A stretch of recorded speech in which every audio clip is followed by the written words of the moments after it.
Muli niya akong hinalikan. Mas mahina ngayon. Mas buo. Isang halik na hindi pang aliw lang, kundi pangako na pipiliin at pipiliin pa rin kahit mahirap.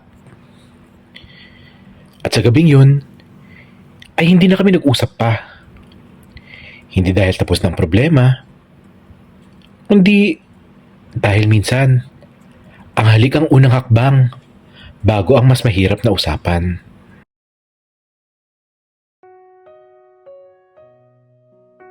Hindi na ako basta customer sa cafe. Ramdam ko yon sa paraan ng pag-iwas ni Raven ng tingin kung papasok ako. Dati, siya ang unang napapatingin. Ngayon, para may sinusunod na bagong patakran na siya lang ang nakakaalam. Usual? Tanong niya. Profesional ang tono. Tumango ako. Oo. Walang ngiti at walang biruan. Pero nang ibinigay niya ang kape, ay nagtagpo ang mga daliri namin. Isang liplaglap lang, pero sapat para mag-init ang dibdib ko. Hindi siya bumitiw agad, at ako rin. Parang pareho naming alam na yun lang pwede sa loob ng cafe. Umupo ako sa dati kong pwesto. Pinagmamasdan siya habang gumagalaw sa likod ng counter. Pareho pa rin ang ayos niya. Pareho pa rin ang tikas. Pero may bago sa balikat niya. Isang bigat na parang galing sa desisyong ayaw niyang ipaliwanag. Nang matapos ang shift niya ay hindi siya dumiretso at umuwi. Lumabas siya sa gilid ng cafe, sa parte kung saan mahina ang ilaw at bihira ang tao. Sumunod ako, na parang alam na ng mga paa ko ang dapat gawin. Pasensya na, sabi niya agad, at hindi makatingin sa akin. Sa loob, kailangan kong... Alam ko, pagputol ko. Hindi kita minamadali. Tumingin siya sa akin ngayon. May pagod at may hiya. May bagay na hindi niya masabi. Hindi pa ako sanay, dagdag niya. Na hindi ka itago. Lumapit ako ng kalahating hakbang.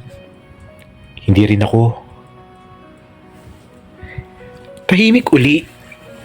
Pero sa katahimikang yun, may kung anong humila sa aming palapit. Hinawakan niya ang manggas ng jacket ko na parang sigurado muna.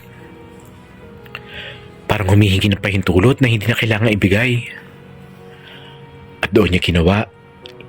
Isang maikling halik. Mabilis at marahan.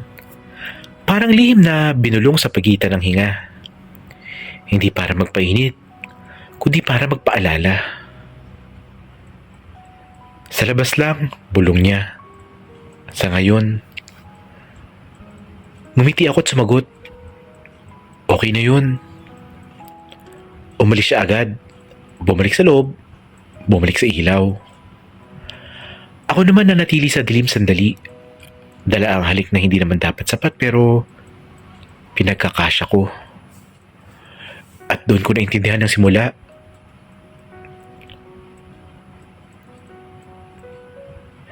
May mga araw na mas ramdam ang tingin kaysa salita. Sa cafe, parang mas maliwanag ang ilaw.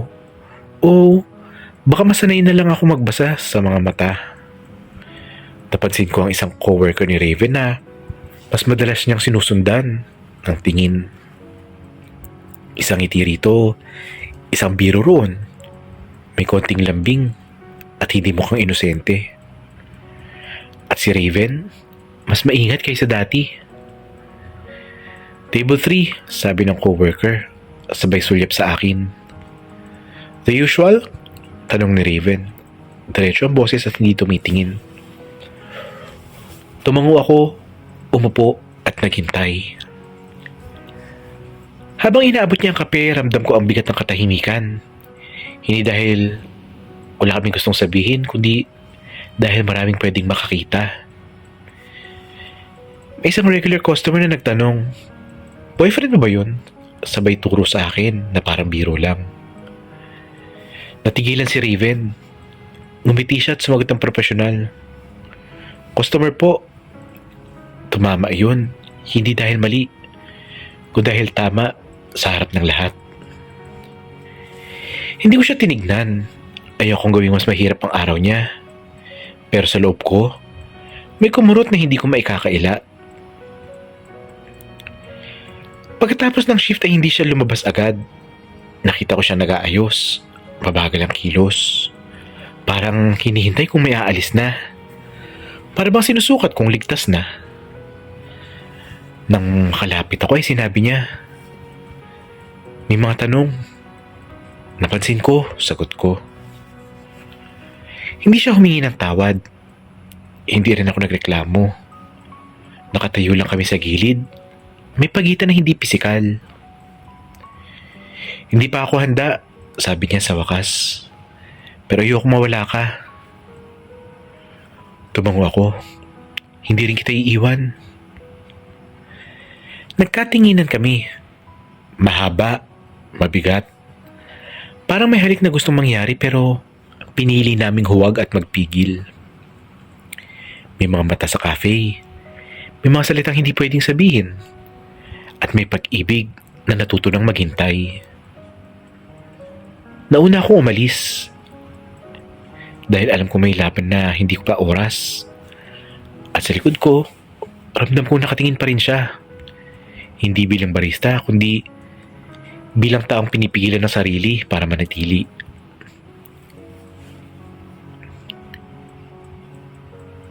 Hindi ko agad sinabi. Akala ko lilipas din. Akala ko, kapag inuwawa ko lang, mawawala rin ang kirot. Pero bawat araw na bumabalik ako sa cafe, may isang eksenang paulit-ulit sa harap ko. Si Raven, nakangiti. Hindi sa akin. May isang customer na madalas kausap siya. Hindi sobra pero may lambing sa paraan ng pagtawa, sa paraan ng pagyuko ni Raven para makinig. Hindi ko siya sinisi. Wala naman akong karapatan. Pero may mga selos na hindi humihingi ng permiso. Nang gabing yun, nagkita kami sa labas. Walang usapan tungkol sa cafe. Walang tanong. Hanggang sa hindi ko na kinaya. Masaya ka ba? Bigla akong tanong. Tumingin siya sa akin. Oo naman, bakit? Huminga ako ng malalim. Mukha kang komportable. Natahimik siya na parang may naiintindihan sa pinupunto ko. Lumapit siya at hindi agad nagsalita. Leo, mahina niyang sabi. Kung may nakita ka, hindi ko sinasabing may mali. Pagputol ko. Hindi ko lang alam kung saan ako lulugar. Hindi niya na pinagtanggol ang sarili. Hindi rin siya nagpaliwanag ng mahaba. Sa halip, hinawakan niya ang kamay ko. Mainit at sigurado. Dito, sagot niya. At bago pa ako makasagot, hinila niya ako palapit at hinalikan. Hindi mabilis at hindi rin mapusok. Isang halik na parang pag-amin. Parang sinasabing naririnig kita. Dumampi ang labi niya sa akin na may bigat ng pagod at pag-iingat. Pero may lambing na hindi tinago. Saglit kaming humiwalay para maminga. Nakatitig siya sa akin. Noo sa noo. Hindi kita ipinagpapalit, bulong niya. Pero natatakot lang ako. Tumango ako hindi dahil nawala ang selos, kundi dahil naintindihan ko kung saan ito nagmumula. Muli niya ako hinalikan. Mas mahina ngayon. Mas buo. Isang halik na hindi pang aliw, kundi pangako na pipiliin at pipiliin pa rin kahit mahirap. At sa gabing yun ay hindi na kami nag-usap pa. Hindi dahil tapos na ang problema namin, kundi dahil minsan ang halik mismo ang unang hakbang bago ang mas mahirap na usapan. Hindi na siya nag-message kinabukasan. Akala ko busy lang si Raven. Akala ko kailangan lang niyang huminga. Pero nang bumalik ako sa cafe at nakita ko siyang mas maingat kaysa dati, doon ko naramdaman ang unang tunay na layo. Mas maiksi ang usapan. Mas diretso ang kilos. Para bang may pader na biglang itinayo. Usual, tanong niya at hindi tumingin. Oo, sagot ko. Nang ibigay niya ang kape, hindi na nagtagpo ang mga daliri namin. Isang maliit na detalye pero sapat para mabuo ang kaba sa dibdib ko. Pagkatapos ng shift ay naghintay ako. Lumabas siya sa likod gaya ng dati. Pero hindi siya lumapit agad. Leo, sabi niya. Mahinahon pero may distansya. Hindi muna. Hindi ko agad naintindihan. Hindi muna alin. Lahat, sagot niya.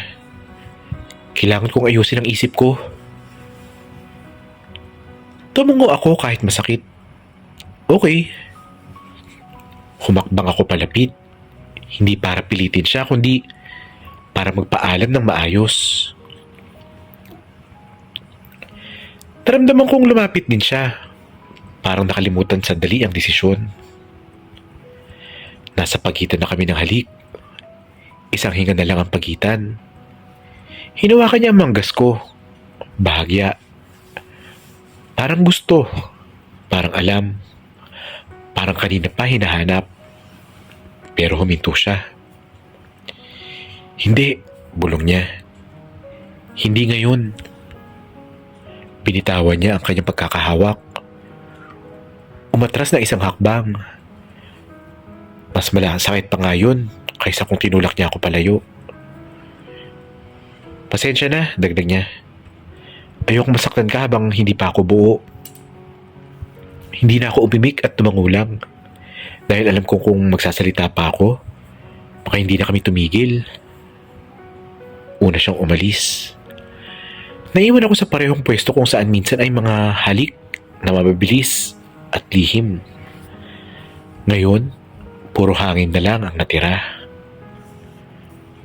At doon ko naintindihan na may mga halik na mas masakit kapag piniling hindi ituloy. Dahil sa pagitan ng pagnanais at pag-iwas, doon na talaga nagsisimula ang unang paglayo. Hindi na ako nagtagal sa cafe. Dati, iniinom ko pa ang kape kahit malamig na.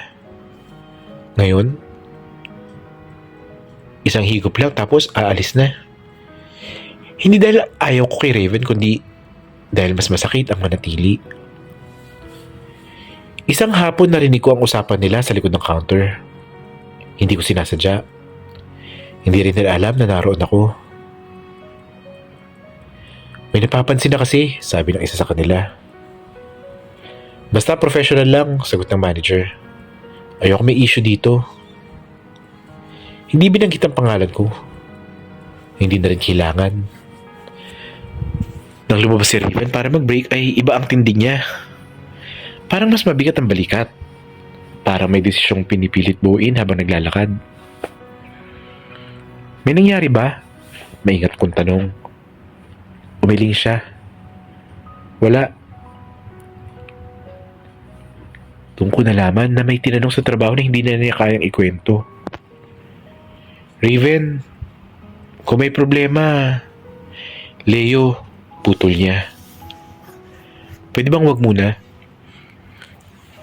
Tumungo ako. Hindi dahil okay sa akin, kundi dahil yun na lang ang kaya kong ibigay. Tumalikod siya at bumalik sa loob ng cafe. Hindi ko sinundan ang tingin niya. Hindi rin ako hinabol. Sa araw na yun, mas malinaw kaysa ang dati ang pagitan namin. Hindi dahil wala nang nararamdaman, kundi dahil may mga tanong ang mundo na mas maingay kaysa sa puso. At sa lamig ng hapon, habang hawak ko ang basong hindi ko naubos, may isang tanong na bumuo sa isip ko. Kung kailangan niyang pumili sa pagitan ng trabaho at sa akin, may laban ba talaga ako? Hindi ko na plano ang pumunta sa cafe ng gabing yun. Pero may mga araw na ang katawan ko na ang nauuna bago ang isip. Pagpasok ko ay halos sarado na. Tahimik at nakapatay na kalahati ng ilaw. Si Raven lang ang nandoon at nagliligpit sa likod ng counter. Nagkatinginan kami. Hindi siya ngumiti at hindi rin ako. Leo, mahinahon. Sarado na. Alam ko, sagot ko. Kailangan lang kitang makausap. Huminga siya ng malalim. Lumapit sa akin pero may distansya pa rin. Parang sanay na siya sa pag-iwas. Kung tungkol to sa kanina, hindi, sagot ko agad. Tungkol to sa atin. Natigil siya. Parang doon lang niya napagtanto na hindi na pwedeng ipagpaliban. Pagod na ako maghintay, sabi ko. Pagod na akong intindihin lahat habang hindi ko alam kung saan ako lulugar. Tahimik siya. Kita ko ang pagpitlag ng panga niya at parang pinipigilan ang sarili. May trabaho ko, sabi niya sa wakas. May hanap buhay akong pwedeng mawala. Alam ko, sagot ko. Pero may puso rin akong nauubos. Doon siya napatingin sa akin. Diretso at wala ng pag-iwas. Ano bang gusto mo mangyari? Tanong niya. Lumapit ako ng isang hakbang. Gusto kong malaman kung pinipili mo ko. Hindi man sa loob ng cafe, hindi man sa harap ng iba, kundi dito, ngayon, sa akin. Tahimik ang pagkita namin. Ramdam ko ang tibok ng dibdib ko at ramdam ko rin ang kanya. Humakbang pa siya papalapit. Hinuwakan niya ang braso ko. Mahigpit at parang natatakot na kapag binitawan niya ako ay tuluyan na akong mawawala. Pinipili kita, sabi niya. Kahit natatakot ako. At doon na siya bumigay. Hinila niya ako palapit at hinalikan. Hindi marahan at hindi maingat. Isang passionate na halik na parang pinakawalan ng lahat ng pinipigil mula pa noong una. Ramdam ko ang bigat ng desisyon sa bawat dampi ng labi niya. Sa bawat paghigpit ng hawak niya sa akin. Gumanti ako at walang pagdududa. Wala nang tanong. Ang halik ay hindi na lihim. Hindi na paalam, kundi pag-amin. Saglit kaming humiwalay. Hindi ko alam kung paano, bulong niya.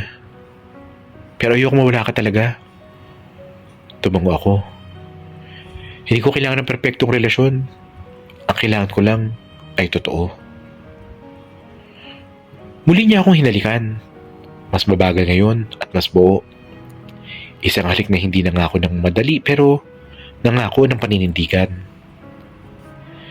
At sa gitna ng tahimik na cafe ay malinaw ang napili niya. Hindi ang takot, hindi ang katahimikan, kundi ako. Hindi agad nagbago ang lahat kinabukasan. Pareho pa rin ang cafe, pareho ang amoy sa umaga. Pareho ang mga taong papasok at lalabas na may kanya-kanyang iniisip. Pero may isang bagay na iba sa paraan ng pagtayo ni Raven sa likod ng counter.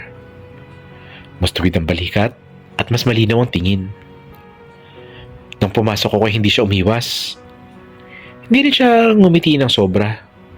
Pero isang tingin na parang nagsasabing, nandito pa rin ako. The usual? Tanong niya. Oo, sagot ko. Walang nagbago sa kilos niya sa loob. Professional pa rin at maingat. Pero na magkasabay kaming lumabas matapos ang shift ay hindi na siya nauna. Naglakad kami sa harap ng cafe. Hindi man magkahawak kamay pero magkatabi. May mga taong dumaan at may mga matang sumulyap. Huminto siya saglit sa ilalim ng ilaw ng poste. Dito muna, sabi niya. Tumingin ako sa kanya.